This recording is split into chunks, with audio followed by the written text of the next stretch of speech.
Welcome to DarkLoreTube, where the darkest stories come to life.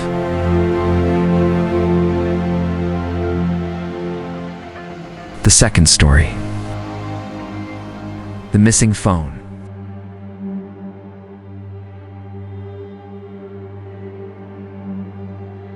I was pre-drinking with a few friends at my apartment before heading out to a bar in town. One of my friends called an Uber, and we were all pretty drunk, laughing loudly and throwing around the usual jokes people make when they've had a few drinks. We arrived at the bar, but surprisingly, the night wasn't very fun.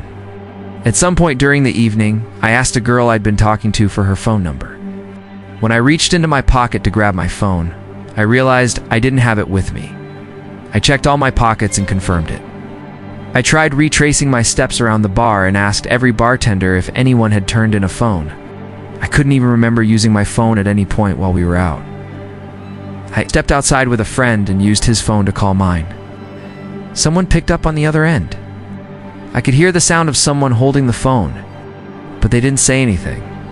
I asked, "Hello, where did you find this phone?" There was only the sound of steady breathing on the other end. I asked if they were inside the bar, but they hung up.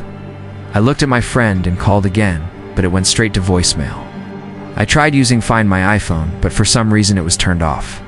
The whole experience sobered me up instantly.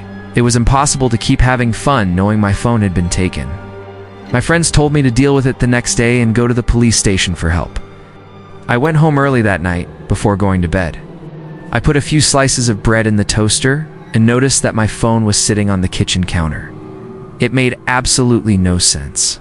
I turned it on and checked the call history. Sure enough, someone had answered the call. It had lasted 25 seconds.